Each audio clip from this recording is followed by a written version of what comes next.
kongabu saganatti deebina. Sanyii mootii jechuu kanatu isa gubaa. Sanyii mootii jechuu kanatu isa gubaa. Dhaggeeffadhaa jiru. Viidiyoon banaa ilaala. Bilbila kanaan viidiyoo bana ilaala. Kan isaa deebisuuf dura. Viidiyoon dalageen ilaala. Abdiin dhaggeeffattatis. Viidiyoo kana banee dhaggeeffannee deebinee achii booda itti deebina. Kaameraa itti isinii qabamoo akkam godha? Ani moo? Nucuu danda'a. Sagalee qofa dhaggeeffattu ree? Sagalee qofa ta'e gaarii. Elaa kunuuti viidiyichi kana. Kuno. Viidiyoon waa'ee Jimmaan arrabsite sanyii mootii arrabsite jedhu kana dhaggeeffadhaa jiru.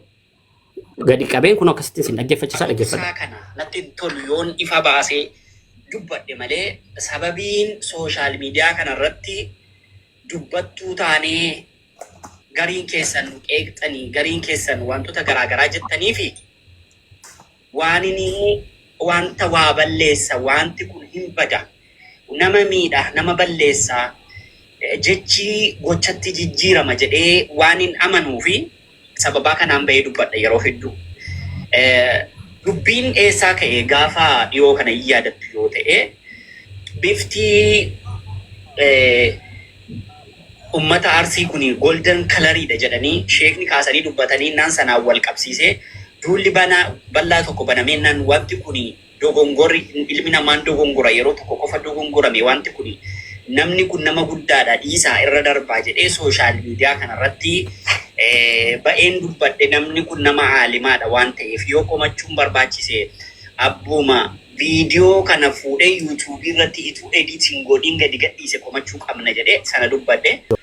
Itti aansee sheekaan keenya immoo sheekaa roobee Arsiinii ilmaan siikoo mandoo kuni mataa Oromoodha. Mataadha. Oromoof mataadha jedhe. Lukti eenyudha? Mallattoo gaaffii. Asii haa deebi'u achi dubbiin babal'ataa dhufee sirbi ba'e. Sirbi tokko ba'e. Sirbi eenyu Ibroo eenyu kan jedhamu baase sirba. Sirba kana baasnaan sirba sanaan wal qabsiisamee obboleessi keenya Abdii Geetaachoo Fazakkiriin fudhatee ba'ee Fazakkiriinii gaafa inni fudhatee ba'u Fazakkiriin arradhaa jedhanii obboleessa keenya yuutuubii wanni isaa tiiktookii isaa jala galanii Abdii Geetaachoo innillee sirba akka inni poostii godhu gadi gadhiisan jechuudha. Fazakkiriin akkasitti gaa Fazakkiriinii ajandaa ta'ee achii booda xiqqoo kan Abdii kanarraa xiqqoo achi ba'ee Abdiitti duuba dandeeffammas obboleessi keenya murtii guutoo immoo Arargeetiin radiyallahu anhu jechuu qabdu bakka argitanitti jedhe dhaggeeffadha. Radiyallahu anhu jechuu qabdu Arargeetiin bakka argitanitti. Achi booda Abdiin keenya immoo geemii mo'atee nuti sanyii mootiidha jedhee waa'ee sanyii mootummaa kana kaase sanyii mootii ta'uu kana jechuudha. Dhageessanii nuti sanyii mootiidha. Bakki nama deemuuf dhaggeeffadha. Nuti sanyii mootiidha. Radiyallahu anhu jedhamuu qaba Arargeef. Egalee Arsiin mataa Oromoodha. Dhaggeeffadhaame waan kana. Wantoonni kun hundi gandummaadha. Dhageessanii kuno qabxiin poointii as kana wantoota kana sadan kaasee sanyii mootii jechuuni sanyii mootii jedhamee as ba'uun kuno dhaggeeffadha. Akkasuma radiyallahu anhu waardaa jechuun radiyallahu anhu waardaa jechuun maal jechuudha? Wantoota gaggaarii isaan hojjetan Rabbi isaanirraa haa jaallatu jechi kun eenyuuf jedhama? Kun amantiidha. Dhaggeeffadha. Sheekaa Roobeen immoo ummanni siikoo mandoo mataa ummata Oromooti. Wanti kun sadan gandummaadha jedhee daqiiqaan dheeraadha nan gabaabse. Maaliin dubbadhe boodarraa namoonni waan beenne karaa Saudi Arabiyaa keessatti muka walitti udumaa turanii. Wanta kana hunda kan fide lubbuun nama akka ba'u kan godhe waan gandummaa fakkaatu hin dubbatiinaan jedhe. Jimmi sanyii mootii miti jedhee hin dubbanne. Jimmi sanyii mootiidha. Yes, of course, sanyii mootiidha. namni sanyii mootii miti jedhe hin jiru, hin jedhus, hin jedhamus. Waan abbaan of jedhe tokko ati akkas miti jettee dura dhaabbachuu hin dandeessu. Ani kana kan hin jedhe. Waan kana waan hin fayyadameef okay. Anoo asitti gaaffii qaxxaamuraa nama hundaaf mataa keessan keessaa taa'u dhaggeeffadhaa. Ummanni siikoomandoo gaafan sheekaa roobeetiin isaanoo oromummaa fi armaa fi harka isaaniitti cite nuti maal ta'a yoo mataa oromoo taane jedhanii maaliif nan gaafanne? Harargeenoo abbaa barsiisota qubeedha. Abbaa qabsoo abaa'oo jalqabsiisedha. Isaan maal ta'a yoo akkas jedhamne hojii gaggaarii akkasii hojjenneerraa maaf nan jenne? Isin namoonni jimma jala dhokattanii sanyii mootii arrabsite. Jimma jala dhokattanii sanyii mootii arrabsite na jettan kun jimma akkas jedhe naan hin jedhan. Warri akkas jettan kuni maal isini? Eenyuun taataniiti naannoo warri kaan akkas nan jenne? Kunoo abdiinoo akkas nan jenne, abdiin na dubbisa na beeka. Waan hin dubbadheefis hubatamaadha kun ifa galaadha. Maaf akkas nan jenne? Ani kan hin jedheef walii gala jimmi sanyii mootii hin jenne. Jimmi sanyii mootii miti hin jenne. Yoo jimmi sanyii mootii jettanii wallahi asirra dhaabbadheen dhiifama isin gaafadha. Isin sanyii mootiidha. Hin jennan akkas ela dhaggeeffadha. Ammayyuu isin sanyii mootiidha. Sanyii mootii miti isin jenne. Sanyii mootii mitiiti. Waan biraayyuu of jedha waan isin fudhattan hin fudhanna nuti. Waan isin nuti akkasidha kan okay inni firraa fudhanna rakkoo maal qaba? Tokko kana qofa qabaadha. Kuni gaaffii tokkummaan na gaafatedha.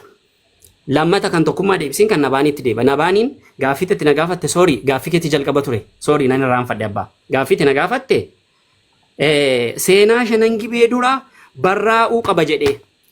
Amma viidiyoon banee isin agarsiisa moo akkamiin godhasa kana? Dhaggeeffadhaa sheekni suni kan isaan jedhan. Sheek Ahmad Tafsiraa waa'ee Ustaaz Injiinar Gaalii Abbaa Boortuu kitaaba barreessanii kitaaba kana eebbisiisuuf namoota hedduu waamanii kitaaba kana nutti hiramee jedhan. Kitaabni kun nutti hiramee jennaan kitaaba kana fuudhee dubbisee ilaalee gaaffiitti natti uumamee jedhan. Nuti seenaa amma kanaa qabna. Nuti maaliif seenaa keenya hin barreeffanne? Eenyuti gaafate? Gaazexeessaa sanatu maal jedhee gaafate?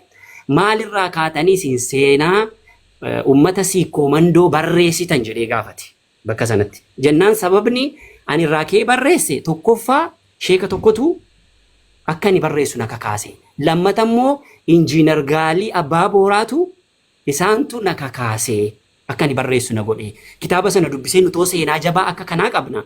Ituu seenaa jabaa akka kanaa qabnu maaliif seenaa keenya kana duran barreessine eenyuun duraa jedhan. Namni tokko seenaa koo Arsii dura maaf hin barreeffanne jechuun hin danda'a. Jimma dura maaf hin danda'a mirga. Seenaan koo jabaadha si caala jedhee yoon amane jechuudha. Sammuu kootti yoon amane caalmaa isaa barreessee fidee as baasuu nan danda'a. Inni kun isa kana. Waa'ee viidiyoo sana keessa dogongorri jira yes jira. Arsiin golden kalariidha addunyaa kanarraati namni amma isaanii bareedu hin jiru. Bareedinaan akkas wantoonni sun dogongora hin jira. Yookaan namni kun hin jedhe sheeka. Nama guddaadha nama tafsiira qaraasisudha. Namni kun nama tafsiira qaraasisu kana abbaan yuutuubii sanaa fidee miidiyaa irratti as baase. Namni kun kana durallee obboleessa keenya Isaa Rattaatiin dubartoota 13,000 na janajjane jennaan fidee gadi baasee nan dubbisu na jandaa ta'ee waan inni ta'e agartaniittu. Ituu komatamuu ta'e nama sanadha kan isin komattanii. Tokkummaa fi obboleessi keenya muhee viidiyoo isin murtanii baastan sirrii miti. Viidiyoo isaan muranii baasan immoo Gaalii Abbaa Booraa maalii fi seenaa keenya duran barreessine jedhanii fidan. Viidiyichi immoo akkas miti dhaqaati. Daqiiqaa 18 hanga daqiiqaa 20 gidduu dhaggeeffadha. Daqiiqaa 2 qofa sanatti adda baafattu. Waa'een sanaa achitti akkasi. Kijibaan dhuftanii nama guddaa amma kana hin xiqqeessina. Inni shanan gibeetiin hin arrabsine hin xiqqeessine. Gaaliitiinis hin xiqqeessine hin jedhee bahee dubbadhe. Nan dubbadha asii miti. Eenyutu buusee nabaanii? Na dhagaartu? Dhagaa jirra daqiiqa sakandii tokko dhiifama sheeka. Nabaanii namni buusee eenyunni yookiin immoo warri moonitara qabdanu nama tokko buusaati nabaanii ol galchaa. Yoo barbaadan viidiyoo sana asirratti fidee isin agarsiisuu nan danda'a bakka isaa. Bakka sana asirratti fidee hin xumurreen. obsi afixatan gaafiin gaafattaati. Assalamualaikum warahmatullahi wabarakatuh. Hundi keessanuu nabaanii jalaan gadi bu'aa nabaanii ol deebisaa. Ishee tuufaus. Aywa.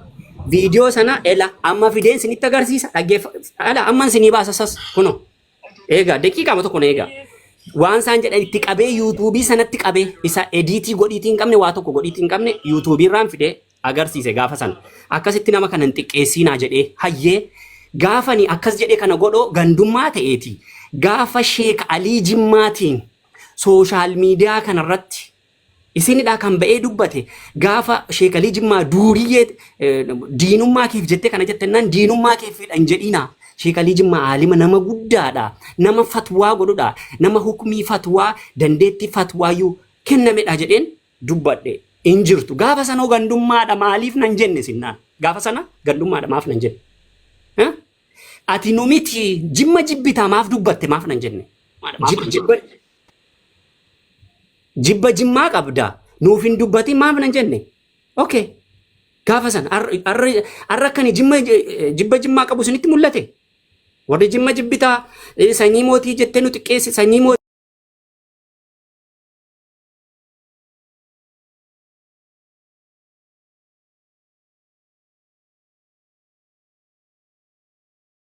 Keessaan natti barreessaa jira nabaanii ol galchaa gaaffii qaba waan ta'eef Nabaanii jalaan gadi bu'aa gaaffii koo jala taa'e naggeeffadha. Ustaz Ahmad.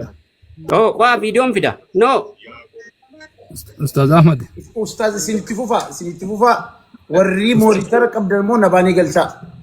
Ustaz Ahmad. Videoon fida qoala. Dubbii kana hundaafuu deebii qabna nabaanii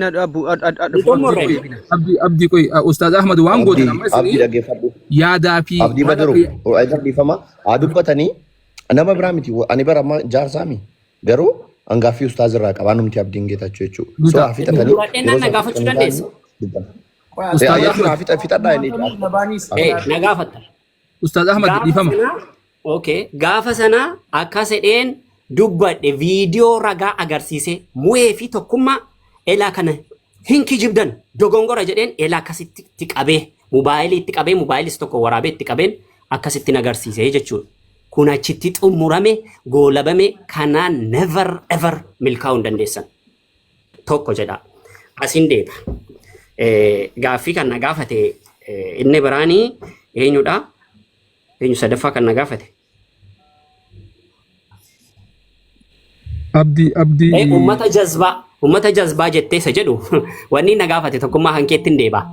Ummata jazbaa, ummata 5G barreeffatee jiru kanatu Ahmadiin arrabsaa jedhee mucaan tokko viidiyoo gadi gadhiise. Ummata 5G jedhu kanaa jedhe dhaggeeffadhaa. Ummata maqaa 5G jedhu barreeffatee jedheen. Barreeffate jedhe malee ummata jimmaan jenne waan isin quba qabaachuu qabdan. Dhaqaa komentii koo jala ilaala. Billaa alaykum. Rabbiin sodaadha dhaqaa ilaala. Namuma 5G jedhee barreeffatutu dhala shaarmuxaa, dhala maalii, dhala maarriyyee needha. Dhaggeeffadha. Dhaqaa ilaala. Nama 5G jedhee barreeffate. Nama 5G jedhee barreeffate kanaan ganda bakka hin buusu. Jimma mitiitii dhaggeeffadha. Jimma mitiitii gandi jimmaa keessaa ganda tokkollee bakka buusuu hin danda'an. Hin buusu ani nama akkasii miti. Kana qofa qabaadha. Nama akkasii miti. 5G jedhee barreeffate, Wallagga jedhee barreeffate namni tokko nama arrabsuu danda'a. Namumti fakkeenya 5G jedhee barreeffate kan dhalootaan Wallagga ta'e jecha sana jechuu danda'a. Kan dhalootaan Arsii ta'e jecha sana jechuu danda'a. Garuu namni sun ummanni 5G jedhamu warri namni 5G jedhamu barreeffate jedhe dhaqaa ilaala komentii jala seenaati. Sinii galee malee an ummata hin jenne kan akkasitti quba qabaadhaa. Inni bira kan obboleessi keenya Abdii Badruu na gaafate markazni Abbaa Jifaar gaafa eebbifamu sinitti nimaa dhaggeeffadhaa. Gaafa sana baatee waa'ee gandummaa sotee. Ulamaa'ii kutaa biraa maaliif keessatti hin argamne keessatti argamuu